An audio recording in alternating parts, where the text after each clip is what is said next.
Witness one here. So you guys, a lot of you you're in the wilderness, right? Like literally. There's no, everything's done collapsed in your life. Some of you are living in cars. Some of you don't have a car, but you got a place to live. It varies from person to person when God puts you in a wilderness. You're not in trouble. It is a training ground. It is a boot camp. See, no one joins an army thinking that they won't be killed. And everybody who does join the army has to have training. Okay? So, a lot of you are thinking you done something wrong because everything went wrong, but it isn't. God's having to train you to his army. And that's what's happening to you. Some of you are on different timelines. Some of you have been out here doing this for 5 years. Some of you are just getting started. Some of you are 2-year guys. Some of you are 10-year guys. Me, I'm beyond 10 years. The training has, opened my eyes to what's going on. And then the further you get along, the more God will reveal to you. In the wilderness, it's little provision. That way, God can take all of those bad things out of your life and teach you how to lean on him. All those crutches, all those things, all the sin, all the things that you're doing, he will take them away. But he's gracious. He does it over time. The Lord is good. He's a stronghold in the day of trouble, and he knows those who trust in him. And everything that he's doing is for your good. Literally, it is. He's cutting out all those bad things and getting a clear mind in you and getting you out of this system that we're in. And it is a horrible system. And the system wants to keep rolling. But the devil knows he only got a little more time before the end is here. But he's going to fight tooth and nail, and God's chosen one. See, you were chosen before the foundation of the earth. Why? Because you're loyal. All of you are loyal. Where it starts is your immediate circle around you. The people you love and the family you're born into, they're going to turn on you like a pack of wild dogs. And if you get to thinking about it, they never treated you well anyways. Some of you since you were children. How could they be so cruel to children? And you were always singled out. You were always the scapegoat. You were always the black sheep. You took the blame for everything. But all you ever wanted was the good for everybody. You know what I'm saying? And some of you, you're in trouble. You done got yourself in a whole bunch of trouble. And, that's training too. God will put you in prison if you take it too far trying to get your attention. A lot of you are bad guys and girls. Done a lot of bad things. And you're in shame and rejection of the things that you done and all that. But that God will change all that. He'll take a junk from the trash heap and turn it into a diamond. And you know how diamonds are made, you guys? They're made in the earth.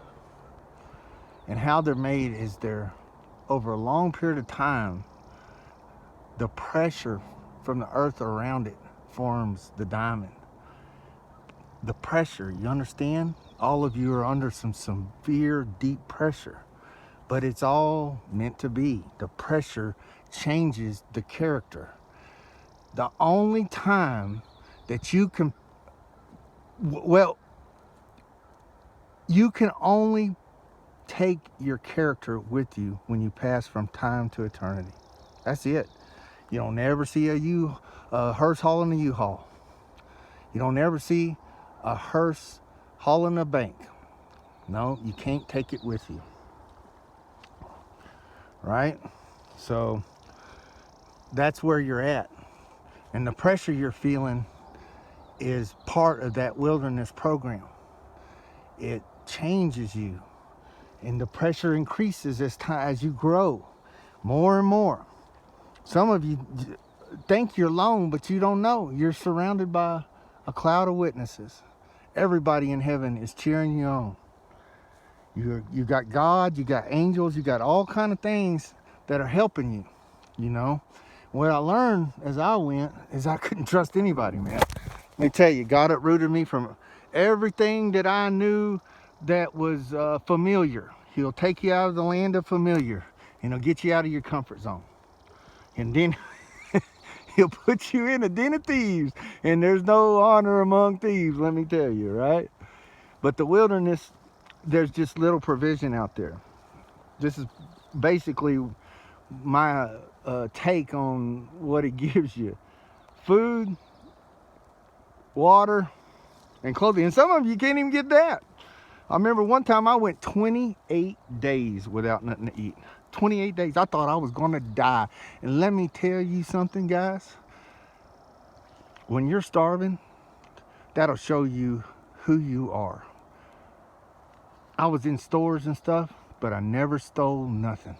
I just thought, well, I didn't know a human being could go 28 days without eating. I thought 30. I know Gandhi did 30 days and almost died. So I was just like thoroughly thought I was going to die, but I didn't. I accepted my fate, death. I took it, and that's when I started to learn who I was. And it was all around people I had been in a town where everybody had known me. I was homeless, living in a vehicle, dude. It was bad. I even was homeless, living in homeless shelters, just with a backpack, amongst all them devils. You know who ran them homeless shelters? The Christians. And it was like 10 below zero outside, I remember. And I was so scared because they only allow you so much time in there. And I had no gear to be out in 10 below. And those Christians they all would get hired from the churches and work at the homeless shelters, and they treated everybody so horribly and like crap. And that's when I started realizing there's something wrong with American Christianity.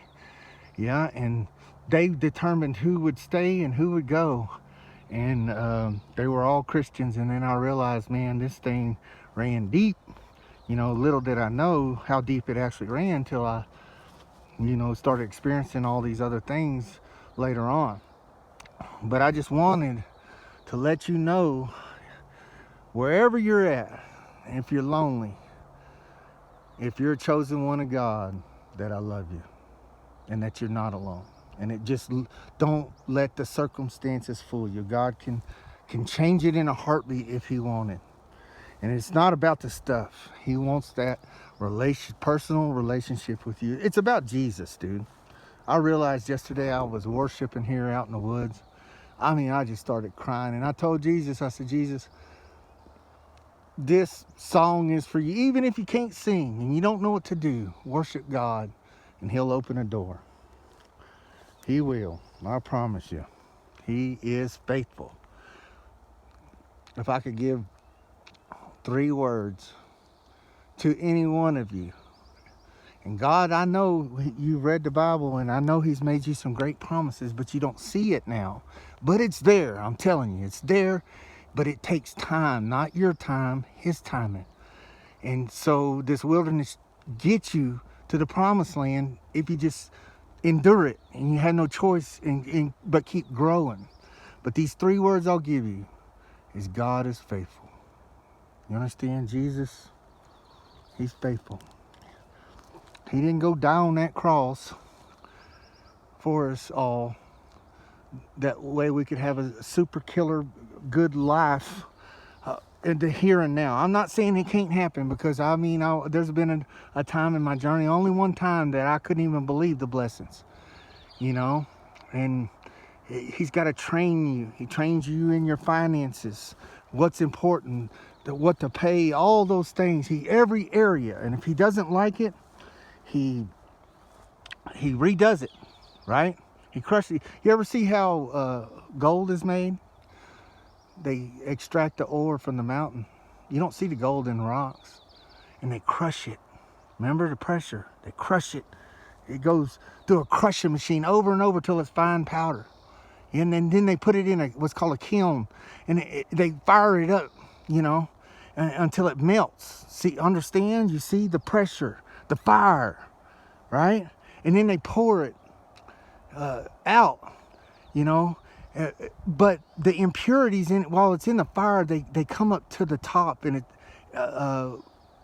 it's called the dross, and they draw and the impurities off the top, okay? And then they heat it up again, because the impurities are still in there. The fire has to get hotter and hotter and hotter over and over and over again until every bit of those impurities are out of there. And that's what's happening to you, okay?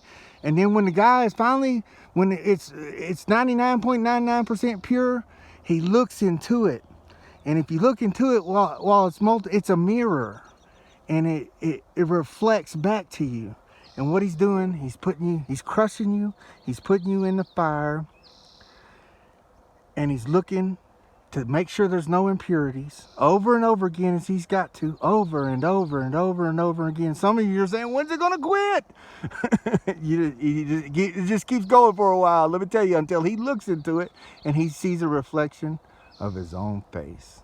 I want you guys to know I love you. Keep your chins up. You'll make it. Bye.